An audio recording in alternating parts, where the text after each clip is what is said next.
جتنی خوشی ہوتی ہے اس سے زیادہ خوشی مر جانے میں ہونا چاہیے کہ حج کو جانے پہ کعبہ نظر آتا ہے، مر جانے پہ کعبے کا کعبہ نظر آتا ہے۔ زندہ باد۔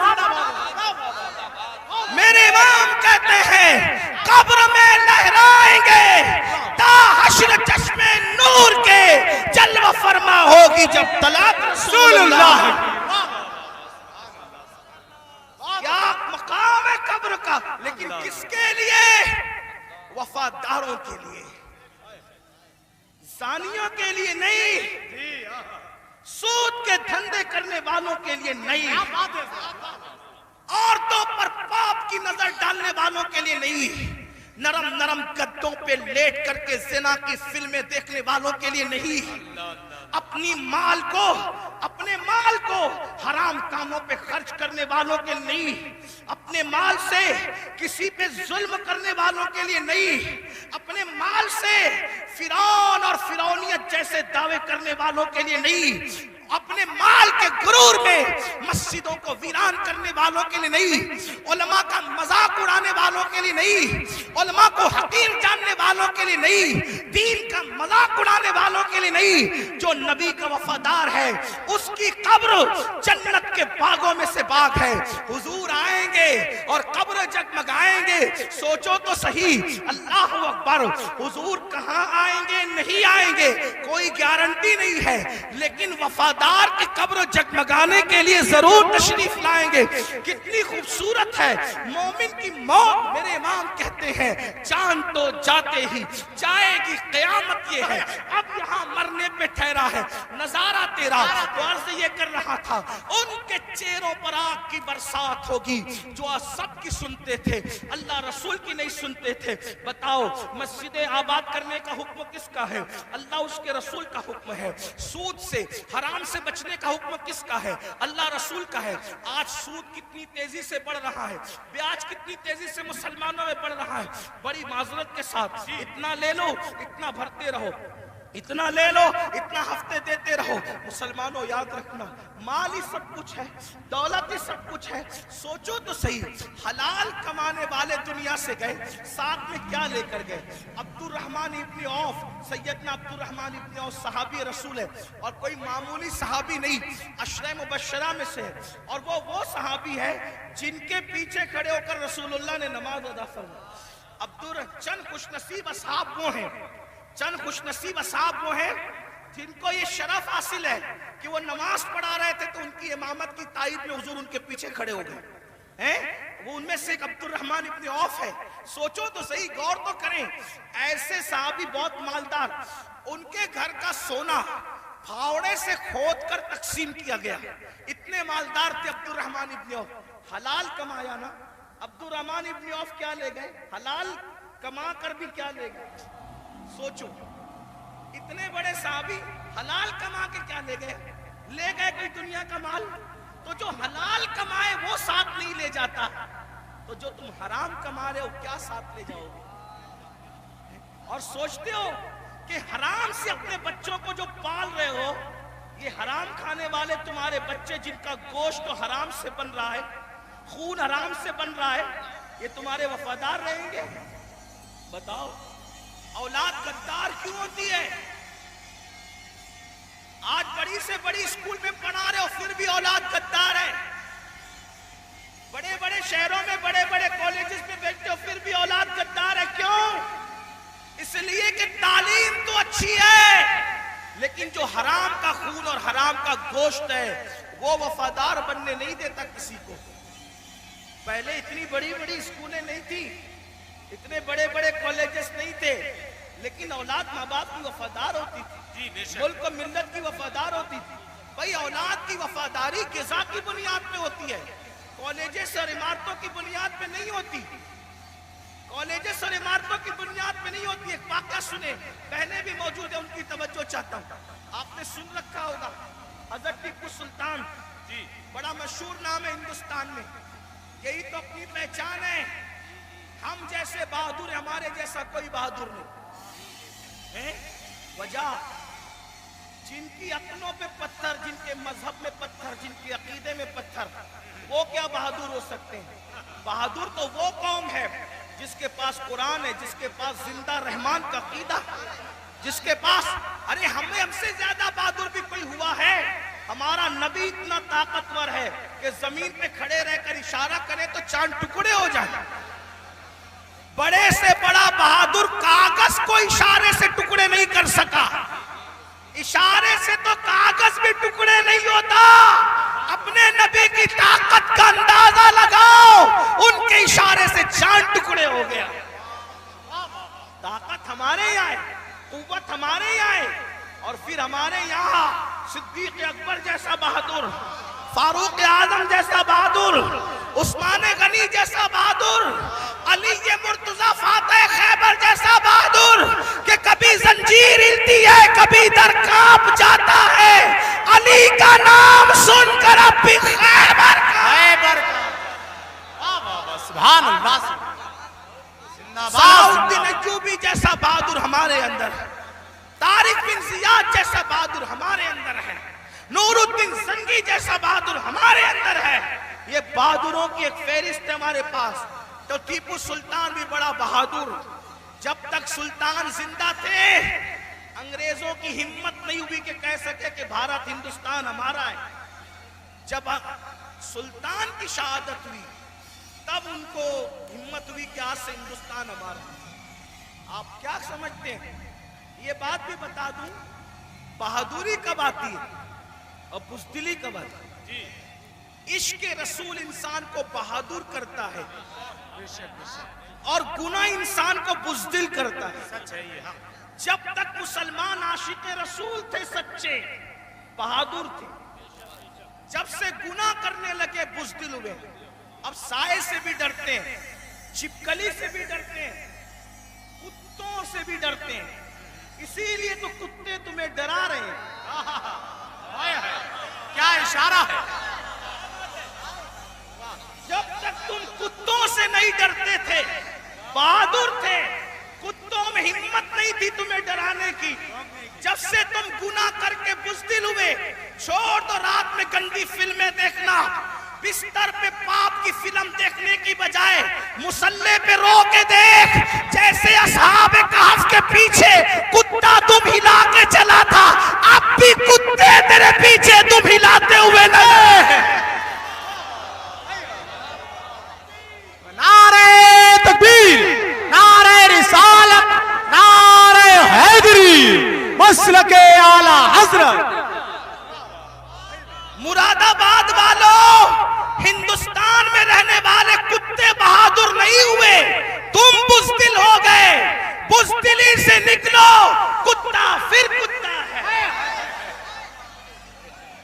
میں کسی کو نہیں کہہ رہا ہوں، میں تو کتوں پہ بات کر رہا ہوں۔ امید ہے کہ مراد آباد کے کتے اگر پاس میں بیٹھ کے سن رہے ہیں تو ان کو برا نہیں لگنا چاہیے۔ رامپور کے کتے اگر یہاں کہیں سن، ان کو برا نہیں لگنا چاہیے۔ جب وہ چند جوان، توجہ کریں، کتے تم پیچھے کیسے ہلاتے ہیں، چند جوان، پاکیزہ جوان، متقی جوان، پرہیزگار جوان، جب اپنا ایمان بچانے کے لیے دقیانوس کے خوف سے گھر سے نکلے تو وہ چپکے سے رات کو نکلے تو پیچھے کتا بھی ہو گیا۔ ان جوانوں کو خوف ہوا، کتوں کا کام بھونکنا ہے، اگر اس نے بھونک دیا بھونکے گا یہ، پکڑائے گا ہمیں۔ اس جوان نے پتھر اٹھایا، کتے کی طرف مارا، کتے نے پیچھے کے پیر پہ کھڑے ہو کے آگے کے پیروں کو ہاتھ کی شکل دی اور اللہ سے کہا مجھے زبان دے تاکہ تیرے وفاداروں سے میں بات کر سکوں۔ اور پھر کتے کو اللہ نے زبان دی تو کتا بول پڑا، او اللہ والے تجھے خوف ہے کہ میں بھونکوں گا، ہم کتے ہیں مگر پتا ہے کس پر بھونکنا چاہیے کس پر نہیں۔ نعرہ تکبیر، نعرہ رسالت، نعرہ حیدری، فیضان غوث اعظم، مسلک اعلی حضرت۔ اور یہ بات میں کسی کو طنز نہیں کر رہا ہوں، ہمارے قرآن میں لکھا ہے۔ اور پھر وہ کتا وفادار بن کے دھوم ہلا کے پیچھے پیچھے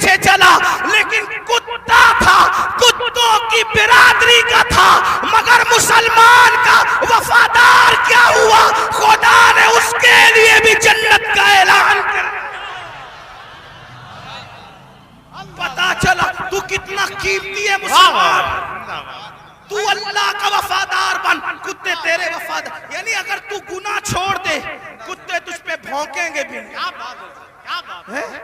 کتے نہیں بھونکیں گے تجھ پہ اگر تو سارا مسئلہ گناہ کا ہے.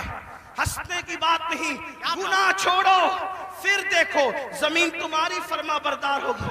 بات دور نکل گئی. عرض کر رہا تھا ایک ایسا وفادار تھا ملک ملت کا جسے فخر ہے ملک کو ملت کو، اس کو دنیا ٹیپو فتح علی کہتی ہے جسے ہم ٹیپو سلطان کہتے ہیں. بڑا بہادر تھا.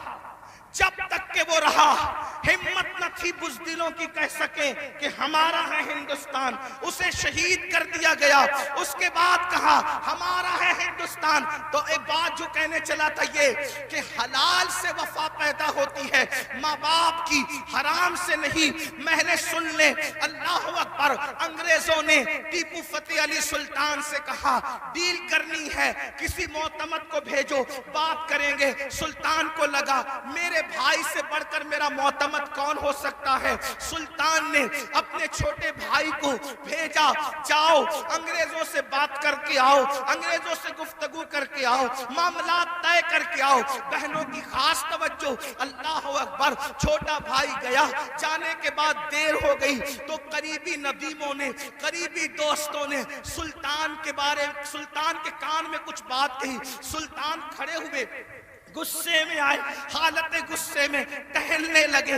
اور دیر ہوئی. ٹہلتے ٹہلتے ماں کے کمرے میں جا گھسے. ماں نے کہا میرے لال کوئی پریشانی ہے؟ ماں سے کہا ماں تمہارے بیٹے نے میری ناک کو خاک میں ملا دیا. ماں تمہارے بیٹے نے میری ناک کو خاک میں ملا دیا.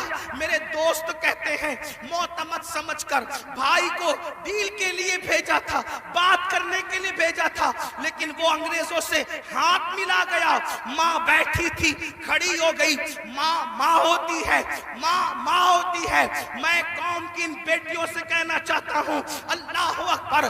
عورتیں لال قلعہ نہیں بنا سکتی لیکن لال قلعہ بنانے والا سپوت کسی عورت کا ہی پروردہ ہوا کرتا ہے. عورتیں فاتح بدر و حنین نہیں ہو سکتی لیکن فاتح بدر و حنین کسی عورت ہی کا تیار کردہ ہوتا ہے. اللہ اکبر. عورت فاتح خیبر نہیں ہوتی لیکن فاتح خیبر کو جنم دینے والی کوئی عورت ہی ہوا کرتی ہے. تو عورت نے بڑے بڑے انقلابیوں کو پیدا کیا. اگر عورت سچی ہے، دیندار ہے، عاشق رسول ہے، اللہ رسول کی وفادار ہے، اللہ اکبر. ماں ہوتی ہے. سلطان ٹیپو فتح علی کے جملے نشتر کی طرح ماں کے دل میں چپ گئے. ماں اٹھ کے کھڑی ہوئی. کہا سلطان تیرے منہ میں زبان روک اور گستاخی کی جرات نہ کرنا. تو نے کہہ کیسے دیا کہ میرا بیٹا ملک و ملت کا غدار ہے؟ سن لے نہ تو غدار ہو سکتا ہے نہ وہ غدار ہو سکتا ہے. تاخیر کسی وجہ سے ہو رہی ہوگی. میرے دودھ کی وفا پر سوالیہ نشان کھڑا مت کر. میرا کوئی بیٹا ملک ملت کا غدار نہیں ہو سکتا. تھوڑی دیر گزری تھی کہ بھائی آیا اور بہت خوشخبری لے کر آیا. سلطان جب سارے معاملات نپٹ گئے تو ماں کے قدم پکڑ کر معافی کے طلبگار ہونے کے بعد کہا امی میں جیسا مرد متزلزل ہو گیا بہادر. تمہیں اتنا یقین کیسے تھا ماں کہ تیرا بیٹا غدار نہیں ہو سکتا وفادار ہوگا؟ تب ماں نے کہا تھا بیٹا مجھے اپنے آپ پر نہیں رسول اللہ کی نسبت پر یقین ہے. جب میں نے تجھے اور تیرے بھائی کو دودھ پلایا تو کبھی بغیر وضو دودھ نہیں پلایا. ہمیشہ میں نے باوضو مدینے کے تاجدار پر درود پڑھتے ہوئے دودھ پلایا ہے. یہ وضو اور درود کی برکت ہے کہ میری کوئی اولاد ملک ملت کی کبھی غدار نہیں ہو سکتی. سود کا پیسہ کما کر بچوں کو حرام کھلا کر چاہتے ہو تمہارا بیٹا فتح علی بنے؟ یاد رکھنا یہ بہنیں ہیں سیریل دیکھتے ہوئے بچے کو دودھ پلائے گی، زنا کے مناظر دیکھتے ہوئے دودھ پلائے گی، گندے گانے سنتے ہوئے دودھ پلائے گی. ان کی گود میں صلاح الدین جو بھی پیدا ہوگا ہرگز نہیں. ڈاکو، لٹیرے، بے غیرت، بے حیا، جتنی گندگی کے ٹائٹل ہے تمہاری کوکھ سے جنم لیں گے. کیوں؟ اس لیے کہ تمہاری گود میں مریم کا تقدس نہیں، تمہاری گود میں سیدہ فاطمہ الزہرا کی حیا نہیں،